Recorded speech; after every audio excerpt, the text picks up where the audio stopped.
Hello, friends. Today we are going to talk about one of the greatest personality in the history of India, Dr. APJ Abdul Kalam, also known as Missile Man of India, and who was the former president of India, and also he was a Bharat Ratna awardee. He said that the dreams is not what you see in sleep. Dreams is which does not let you sleep. Abul Pakir Jainuddin Abdul Kalam was an Indian scientist and politician who served as the 11th President of India from 2002 to 2007.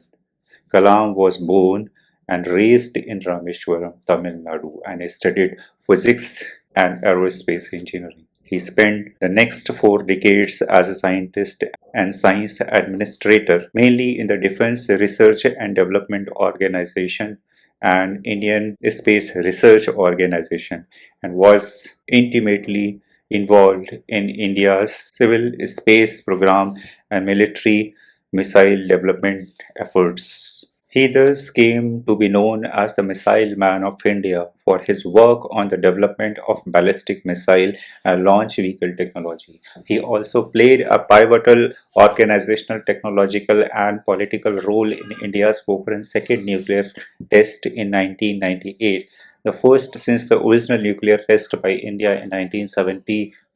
Kalam was elected President of India in 2002. After serving a term of 5 years, he returned to his civilian life of education, writing, and public service. He has received several prestigious awards, including Bharat Ratna, India's highest civilian award. Now, coming to his early life and education, Abul Pakir Jainuddin Abdul Kalam was born on 15th of October 1931 to a Tamil Muslim family in Rameswaram in the Indian state of Tamil Nadu. His father's name is Jainuddin, a boat owner, and his mother Ashimma, a housewife. He came from a poor background and started working at an early age to supplement his family's income. After completing school, Kalam distributed newspapers to contribute to his father's income. In his school years, he had average grades but was described as a bright and hardworking student who had a strong desire to learn and spent hours of his studies, especially mathematics. So after completing his education at Ramanathapuram Shravards Matriculation School, Kalam went to attend St. Joseph's School, Tiruchirappalli, after affiliating with affiliated with the University of Madras, from where he graduated in physics in 1954. Towards the end of the course, he was not enthusiastic about the subject and would later regret the 4 years he studied it. He moved to Madras in 1955 to study aerospace engineering. While Kalam was working on a senior class project, the dean was dissatisfied with his lack of interest and threatened to revoke his scholarship until the project was finished within the next 3 days. Kalam met the deadline, impressed the dean, who later said to him, I was putting you under stress and asking you to meet a difficult deadline. He not only missed achieving his goal of becoming a fighter pilot, as he placed ninth in qualifiers and only 8 positions were available in the IAF. Now, coming to his career as a scientist, after graduating from Madras Institute of Technology in 1960, Kalam joined the Aeronautical Department establishment of the Defense Research and Development Organization DRDO as a scientist. He started his career by designing a small helicopter for the Indian Army but remained unconvinced by his choice of the job at DRDO. In 1969, Kalam was transferred to the Indian Space Research Organization, where he was the project director of India's first satellite launch vehicle SLV-3, which successfully deployed Rohini satellite in near Earth orbit in July 1980, Kalam had first started work on an expendable rocket project independently at DRDO in 1965. Between the 1970s and 1990s, Kalam made an effort to develop a polar satellite launch vehicle PSLV and SLV-3 projects, both of which proved to be successful. Kalam was invited by Raja Ramanna to witness the country's first nuclear test, Smiling Buddha, as the representative of TBRL, the Terminal Ballistic Research Laboratory, even though he had not participated in this development. His research and educational leadership brought him great laurel and prestige in the 1980s, which prompted the government to initiate an advanced missile program under his directorship. Kalam and Dr. V.S. Arunachalam, the metallurgist and the scientific advisor to the defense minister, worked on the suggestions by the then defense minister R. Venkatraman on the proposal of simultaneous development of a queue of missiles instead of taking planned missiles one after another. R. Venkatraman was instrumental in getting the cabinet approval for allocating 388 crore rupees for the mission, named Integrated Guided Missile Development Program, and appointed Kalam as the chief executive. Kalam played a major role in developing many satellites under the mission, including Agni, an intermediate range ballistic missile, and Prithvi, the tactical surface to surface missile. Kalam served as the chief scientific advisor to the Prime Minister and the Secretary of Defense Research and Development Organization from July 1992 to December 1999. The Pokhran second nuclear tests were conducted during this period, in which he played an intensive political and technological role. Kalam served as the chief project coordinator along with R. Chidambaram during the test phase. In 1998, along with the cardiologist Soma Raju, Kalam developed a low-cost coronary stent named as Kalam Raju stent. In 2012, the duo designed the rugged tablet computer for healthcare in rural areas, which was named the Kalam Raju tablet. Now, coming to his presidency, Kalam served as the 11th President of India, succeeding K.R. Narayanan. He won the 2002 presidential election.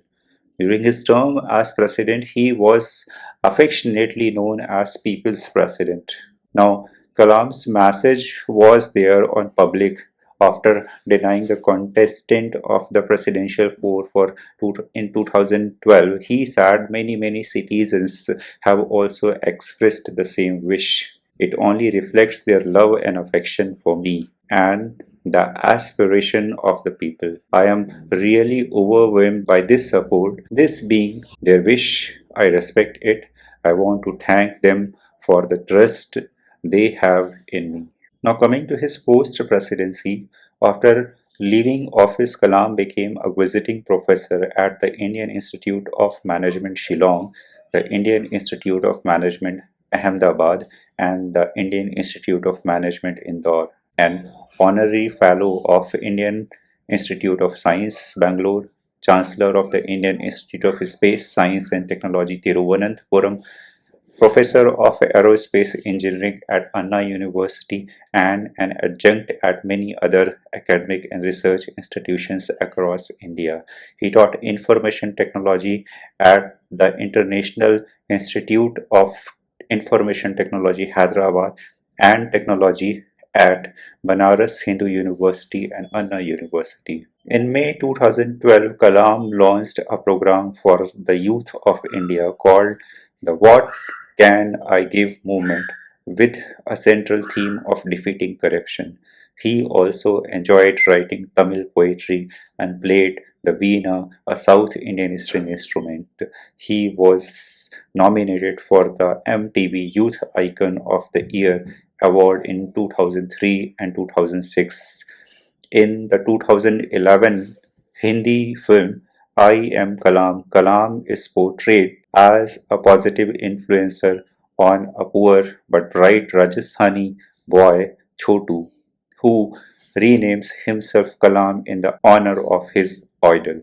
Coming to his writings, in his book India 2020, Kalam strongly advocated an action plan to develop India into a knowledge superpower and a developed nation by the year 2020. He regarded his work on India's nuclear weapons program as the way to assert India's place as a future superpower. He said, I have identified five areas where India has a core competency for integrated action. Number one, agriculture and food processing. Number two, education and healthcare. Number three, information and communication technology. Number four, infrastructure, reliable and quality electric power, surface transport, and infrastructure for all parts of the country. And number five, self reliance in critical technologies. These five areas are closely interrelated and, if advanced in a coordinated way, will lead to food, economic, and national security.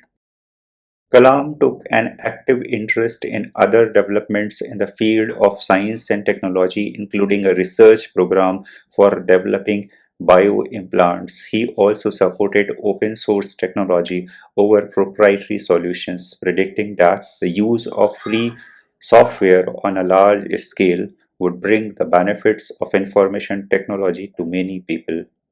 Kalam set a target of interacting with 100,000 students during the 2 years after his resignation from the post of scientific advisor in 1999. He explained, I feel comfortable in the company of young people, particularly high school students.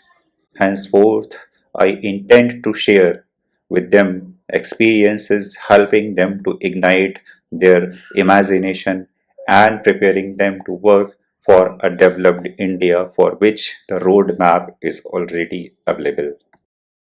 Coming to his awards and honors, Kalam's 79th birth was recognized as the World Student Day by the United Nations. He has also received honorary doctorates from 40 universities. The government of India has honored him with the Padma Bhushan in 1981 and the Padma Vibhushan in 1990 for his work with ISRO and DRDO and his role as a scientific advisor to the government. In 1997, Kalam received the India's highest civilian honor, the Bharat Ratna, for his contribution to the scientific research and modernization of defense technology in India.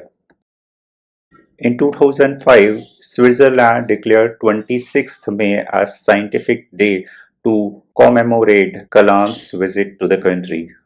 In 2013, he was the recipient of the Von Braun Award from the National Space Society to recognize excellence in the management and leadership of the space-related projects.